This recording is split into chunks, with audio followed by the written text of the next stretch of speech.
Come along with me as I do a gear hang with some friends, kind of show and tell. Everyone just brings some new stuff they got, and always a good time. So I don't have anything new. Well, I do have a guitar that's new, which you guys will see later. But yeah, so I've got the old Gretsch. You guys have seen it on the channel a while back. That thing is a massive sleeper. And then I've got the 68 Drip Edge Blackline Super, which is just an awesome amp. I haven't really opened it up in a long time. And then next to me, I've got the 100 watt Marshall JMP. Maybe not the best way to store it, but it'll be totally fine. So yeah, we'll go ahead and plug them up. I've got a big gig coming up, and I kind of want to test the 100 watt Marshall now that I've done some mods to it after working on a 50 watt Plexi, which may or may not be on the channel already by the time this goes out.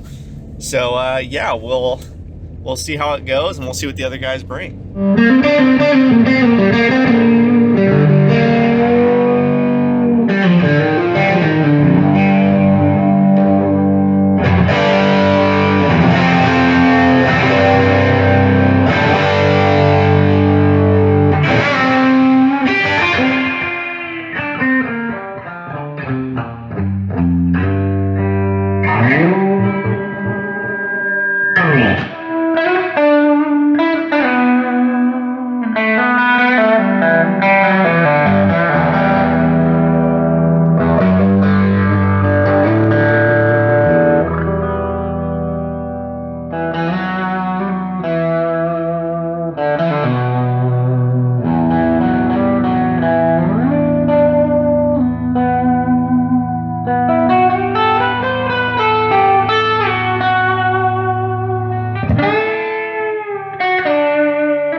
Gosh, that sounds awesome.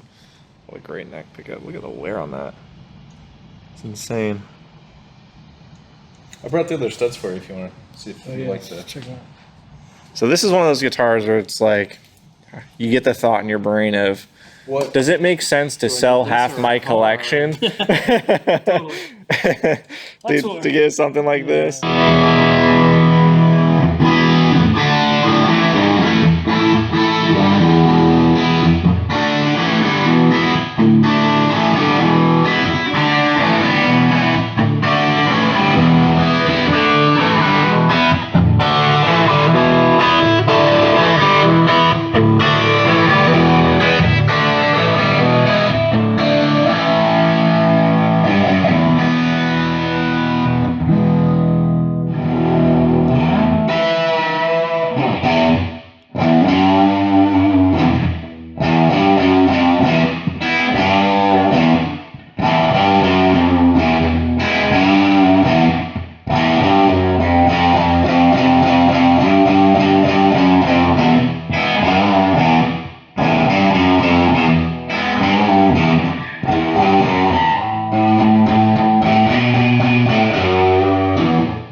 So we've got this insane thing, courtesy of the man, the myth, the legend, Collin here.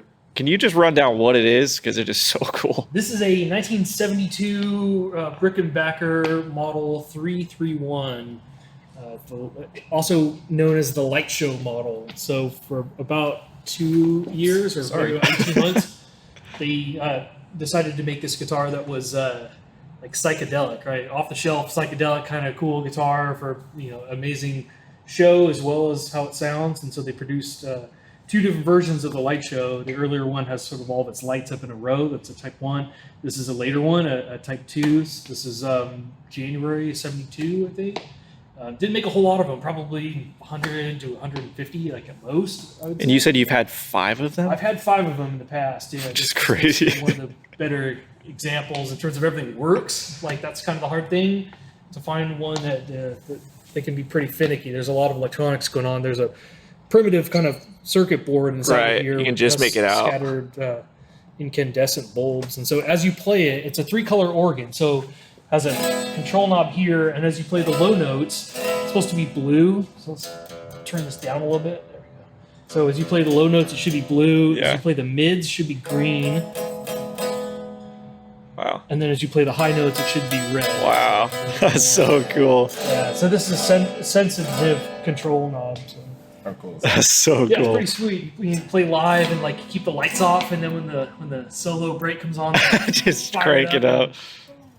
And I can confirm it plays great, sounds great. I got a clip of it, but yeah, even just the fretboard is sick on this thing. Kind of a cool kitsch idea. You kind of see how thick it is too. Like it's got a little extra. Got some neat checking right Yeah. here. Yeah, it's about It's like a 2 inches thick. It's like a transparent burgundy kind of color. Correct. Yeah, almost. the color's called Burgundy Glow. Interesting. Wine red color. So, and you said stereo as well. Yeah. So you also can do stereo. the stereo output, the Rico sound is. Because why not? Yeah. Because lights are not enough. You need to have a stereo. output as 100%. well. I could not agree more, Really Collin. All it's missing is a tremolo, and you got literally everything you could ever. That would just be too much. Okay, too much. Tremolo would set it over. My apologies. This thing is so sick. Let me turn this on real quick. This is a cool little bit of guitar history.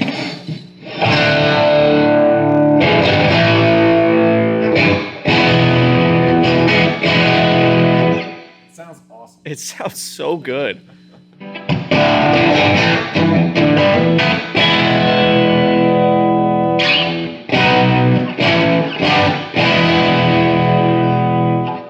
It's so sick. And then, if we can, I want you to explain this one over here too, because this one is crazy. Yeah, ignore the like literal 59 custom over there and, Come on. and other stuff. Let's look at this thing. So this is a 1969 or maybe early 1970 Dan Armstrong's Ampeg Dan Armstrong model. So Ampeg went I'll to pick it up. I can see through it.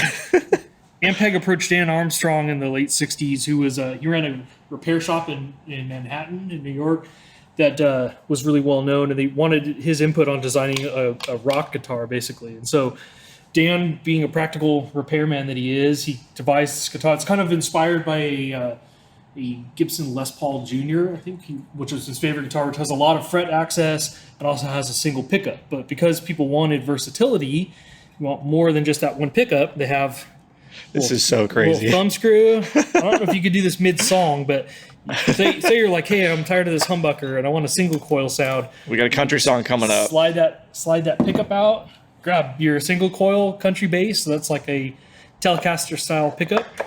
Slide it in. That's so crazy. Lock it down, and you're playing off to the races. Single coil guitar. And real quick, you just had it pointed towards me so I could see the serial number. There you go, right in there. That's so crazy. It's so sick. They're great sounding guitars. They're about 9.5 pounds. They kind of get a bad rap for being heavy, but I mean it's only 9.5 pounds. That's kind of like average, heavy-ish Les Paul, or like lighter than a 70s Fender or 70s Gibson. But on the strap, it feels great. Like it feels really heavy when you pick it up. Yeah. I don't know, maybe it's just like because you see it clear and you see through and your brain goes like not expecting it to be that heavy. And then on the strap though, it feels great. It's got a wide neck. It's got a nice wide neck with kind of a bit of a chunky profile to it. Yeah. You said, is it Brazilian too on the fretboard? Brazilian fretboard.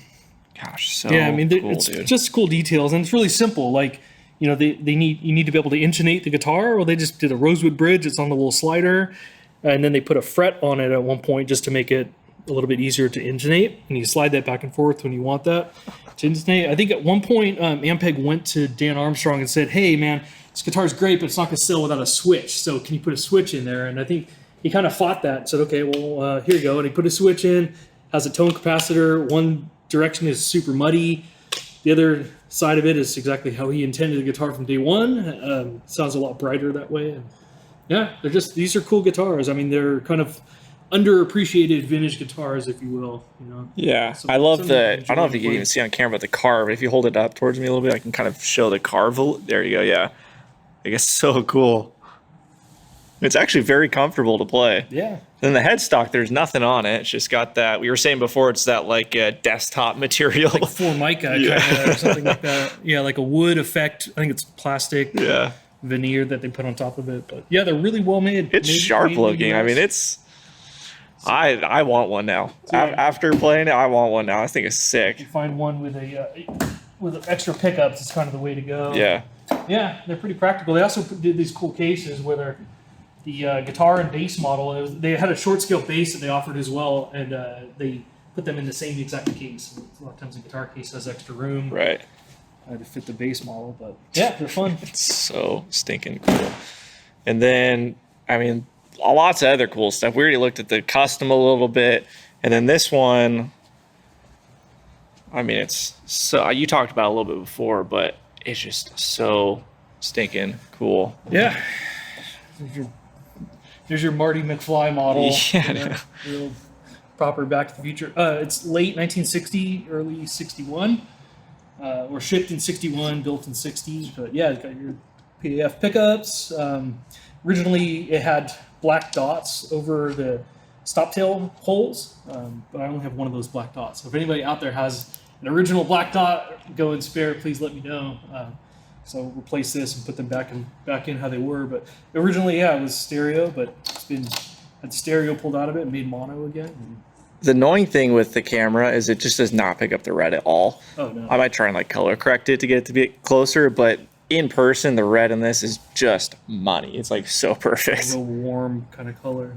Yeah, and the neck too. Wear is on this I love the wear on the neck, the back of the neck, where you can see like all of that right there. Like that is so cool. And the back of the neck looks like a 50s junior neck or something. Yeah, like it's really worn. It's that dark brown. Yeah, like mine has where the color fades. Yeah. But clearly it faded where hands were because this guy was ripping, dude. Oh yeah. This person played it a lot. Yeah, I mean just based on the fret wear alone, it's the wear all the way from the 1st fret to the 12th fret. Right. This guy will be getting new frets here pretty soon. I think it's earned it at this point. But yeah, great guitar. And then the last one, again, we kind of talked about a little bit before, but this has been on the channel before. We played it through my basement. Remember that? Yeah, this old thing? Yeah, this old thing. Yeah, it's a 59 Les Paul Custom. I've heard it's a good year for the Les Paul. I was gonna say, need I say more? 59's yeah, it's got a pretty good reputation. It's just the aging on it is so cool. The Bigsby is incredible. Everything about this guitar is just so cool. So this is full on Gibson Cadillac status. When somebody wants to go order a Les Paul and they're like, give me the best one you got. And they're like, that's not good enough. What else do you have? Look, we'll sell you a Bigsby vibrato on it. Sold. Let's do it. So you got triple pickups, triple PAFs, and the Bigsby. So I mean, it's really the classiest full tilt, full Cadillac, no expense spared kind of Gibson Les Paul, and I think they're awesome. What would that have set you back with a case new, like $450, something like that? That's a good question off the top of my head. But yeah, somewhere in that range, about 400.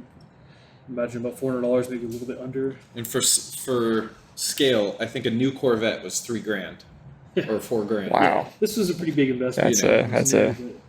But yeah, one PF is great. 3 of them is even better. So right. And let's just look at the Bigsby real quick, because I know you've helped me a lot in learning about Bigsby. So that's obviously a big piece. And then these not being countersunk in there. So here's the hips. Here's the Bigsby nerd information that you all want. If you're looking at a Bigsby and you can't tell if it's vintage or if it's reissue, the first thing to look for is these screws right here, here, and here. They are all countersunk on the reissue. By reissue, I mean, like, say, anything from the mid-'80s or '90s up to today. These two are countersunk. But also, 50s ones will have this Phillips head swivel bolt right there as opposed to the carriage bolt. But there's differences even between this and this. See the difference in shape between these two? Yeah, the hips. You can really see it's much fatter, wider, more. This is like a 50s style. This started in 1960 when this guitar was made, and so there's a difference in the stamping. See how this has the D, and then this has number, and then the D and the patent number. The look of this is so cool. It's like really stands out to you once you see it. It's one of those things you can't unsee a little bit. Totally. A lot of the stuff with the Bigsbys you can't unsee on the modern things. It makes it easy to spot when one of them has been changed out. And then the checking is really cool. It's so hard to pick up on camera, but it's like just faint. You can see just kind of as the leading edge of my finger with the light. Yeah. But and then the back's pretty clean too, isn't it? Yeah. Yeah, I mean not that much going on at all. A little bit on the neck. Super cool. There you go. And then in some ways, this guitar was inspiration for your guitar, Rusty. In every single one. Why don't you talk about this one? I don't know if I could do it one-handed. This thing is sick. I don't know if it's ever been on the channel before. Did you? Before you shipped it off? Not. So our very first hangout with Collin, he brought the custom. This started out life. I bought this brand new in 2021 as a 57 Les Paul custom 2-pickup version. And it was a Murphy Lab, one of the early Murphy Lab guitars. And I didn't realize how different it looked from a real one until I saw a real one. And just the way that they had done the finish, the way the checking looked, the color, everything about it just wasn't quite the same. And so we found somebody who was really capable to do a good refinish on it. His name's Carson Hess, if you're watching Carson. And he just did a great refin on it. He routed it out. We put a third pickup in it to be like the original guitars. And the color of the clear coat, the way that yellows the binding. Well, that was a big thing because the Murphy Labs are so yellow on it. It looked fake. It looked like overdone. It's exaggerated, yeah. It was way too exaggerated. This is like really nice. And then if I look back over here, you can see it's like pretty similar. And it's just like we've been sitting in here all day and just seeing the two guitars next to each other on the couch. They look much more similar than they ever did. The other thing too is the feel. Like this definitely has a different feel than it did before. Completely different. Yeah. It's like smoother but thinner. It's hard to describe it, but when you put your hand on it, it feels like this. Right. They just like the way the finish feels in your hand is different. And the black guitars feel different than the other guitars. Agreed. Yeah. Right? Like when Collin's when you had your custom or the 355 down here, that's cherry. Yeah. Right? Like same year, different finish. They Right. feel different. Yeah, I mean, so much changed in the. I mean, everybody says like, and this is based on reissues. They'll say like, oh, it's a 59, like a 59 neck or a 59 this or that. It's like which one? Well, that's the there's 3 thing, or 4 yeah. Different 59. Because now, thanks to you, versions of Colin, I've everything. played a couple of 59s, and yeah, it's interesting The neck how. profiles are all over the place. The pickup outputs are kind of all over the place. Right. Well, No two are the same. The other main thing is the gold hardware wasn't really aged appropriately with the rest of the guitar. Like Classic Murphy Lab. That's the one thing they do. So Carson aged the hardware, and now it looks way a lot better now. more Yeah. appropriate. No, it looks really good actually. They compare really well too. Playing both of them, they sound great. So, what are the pickup readings on yours, Colin? On this, have I ever asked you The that? pickups on this are all pretty like they're on the hot side for PAF, so they're kind of I think all 3 of them are in the 8K range, like low 8 to 8.1 to 8.6 or something like that. Your PAFs could be anywhere from 7.2. They can be really kind of low output and gives a different sound altogether. But yeah, this one's pretty. And then impressive. remind me the wiring, because these have different wiring, right? Yeah, so this is all standard stock wiring, which means that you can pick pickup, bridge pickup, but in the middle you get these 2 pickups. You can't play the middle pickup by itself, which is limiting. It's also these 2 are out of phase with each other, so that when you can play it in the middle position, they're in phase. That is probably great for what they wanted in 1959. Right. It's great for what Les Paul himself probably wanted. But most people are kind of curious about like, well, how can you use that middle pickup, or what does it sound like? So, cue over to this. Yeah, so we did kind of an atypical wiring on this one. So basically, we have a volume control for each one of the 3 pickups, right? And then a master tone. So you can have just the neck pickup, you can have the neck pickup and the middle pickup, and you can blend them together. Whereas in the middle position here, you just get one volume control. You can't blend the relative balance of the 2 pickups when they're together. So you can blend any one of the 3 pickups. You can have the middle pickup on its own, which you can't do on an original guitar. You can have all 3 pickups on at the same time, which you can't do on an original guitar, and you can blend them infinitely. So it's really cool. It's really cool. You can get some really cool like Stratty kind of sounds on it. Now, I will say that playing it next to Colin's original, it is abundantly clear why these pickups cost so much money. Like, it Those is. damn PAFs. But I can't play the middle position by itself, so I need to upgrade. But I mean, Tanner, you heard it. It is not the same thing. This has a cool sound, but Well, here's it is- the interesting thing to me, because I've now played, I don't know, maybe a dozen PAFs, not very many compared to somebody like Colin, but I've played it enough to have an idea that they're all so different.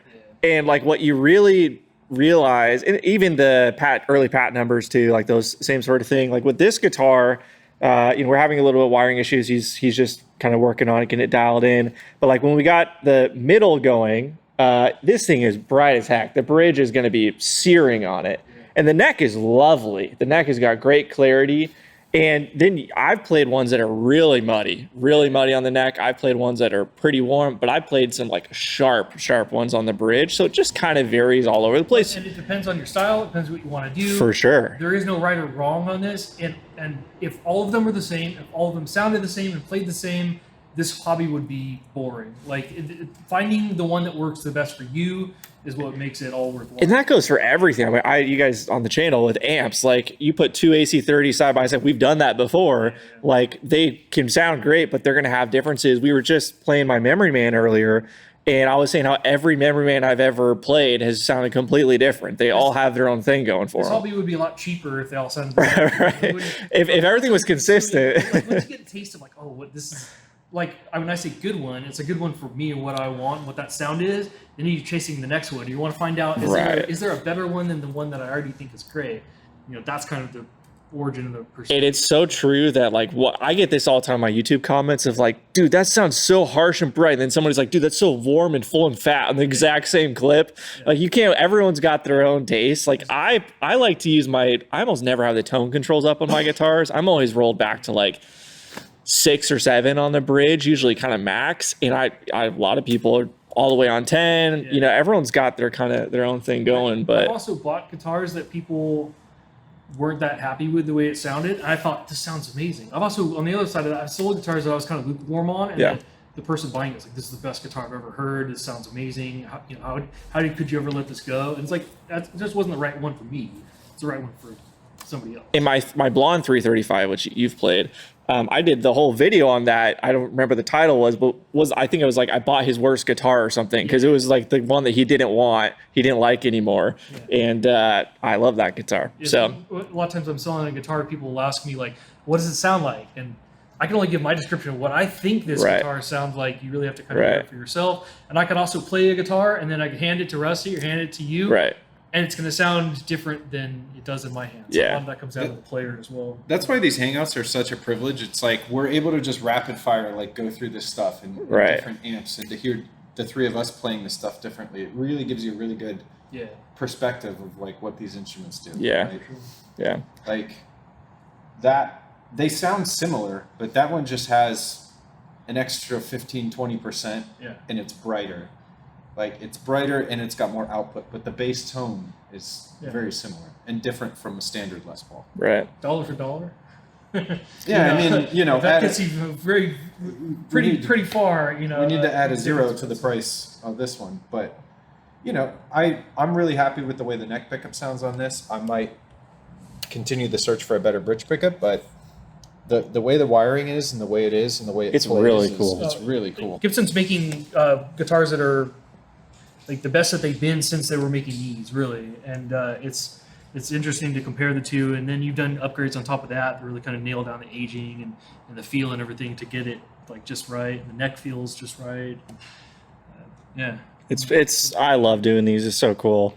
It's like I said before. It's like kind of adult show and tell. It's like it's like what have I not brought down? Right. I know we're all going like, hey, what's left in the collection? So speaking of that, this SG real quick. So this is early 2000s, and I love the white on it. So sick. This just had some pickup swaps done, but really cool. This will have a dedicated video in the future. Richard Fortis Falcon, and then quickly, Rusty, can you run through what amps you brought? So you've got this. We've got Tanner's Dual Twin, which sounds great. This is a 1969/70 Park 75. Now, for those of you that don't know, Park was a sister brand of Marshall that they came out with to get around a distribution exclusivity agreement. So think about Park to Marshall as like GMC to Chevrolet or Mercury to Ford. It's the exact same product made in the same factory by the same people with the same parts. It just looks different. So this is a 50-watt Plexi going into a modern reissue cab that was made by Mitch Coley. And this is a PA circuit that was then converted to essentially a bass circuit. Right. So it started out as the Park 75, which has KT88 power tubes instead of the EL34s. We A-B'd it with both. We thought it sounded better with the EL34s, so those are what stayed in it. And then we changed the PA circuit to be the bass circuit. So it's literally, I think we changed one part. Yeah, it's very simple. So it's a great sounding amp. This is just an attenuator. And this is the light control power box for the incredible Rickenbacker. You guys have seen this on my channel before, so that's the 72 or 73 hand wired, now converted back to super bass as it was originally from the factory. Probably more on the channel for that in the future. In the cabinet. But fun fact, I was with you when you bought that. We went That's right. I went with you to get that. That's right. Yeah, that was quite the experience. A house. The house was very on brand with the condition of the amp. Yep. He only had 2-prong wall outlets. It was like crazy. It was an experience. That guy was really nice. I forgot about that. That was a fun day for us. Yeah. The cabinet is a 1974 orange cab it came to me with Eminence speakers in it, which is actually what they were putting in the cabs for the U.S. market. They would send them over from England unloaded to save money. Then the distributor was in New Jersey. They'd put Eminence speakers in them. They didn't sound so great, so we found some original Blackback Celestion 30 watts. So that's what's in that cab. Sounds great. They sound so good. It's big fan. It's one of the best sounding cabs in the cohort. Yeah, for sure. And then this is an Orange Custom Shop AD50 amp. It's just like a 50-watt hand wired. I I don't even know how to describe how it sounds, but it can kind of do a little bit of everything. It can get a little martially. It can get a little. Does the Vox thing well. Little It's got Vox. a 30-watt mode, cathode bias mode. And then Tanner's awesome. Well, the cab. Oh, the cab is pretty cool. It's an oversized kind of Blues Breaker replica cab, so it's wide like a 412. It's almost as tall as a 412, but it's a 212, and we've got Celestion Blue speakers in it. Sounds great. Yeah. Last but not least, just the old classic 68 drip edge Blackline Super. You guys have seen that on the channel. I've had that for a while now. And then boards, nothing crazy here with mine. More cool pedals. So anyways, yeah, I guess that about does it. So another gear hang in the books. And yeah, until next time, thanks.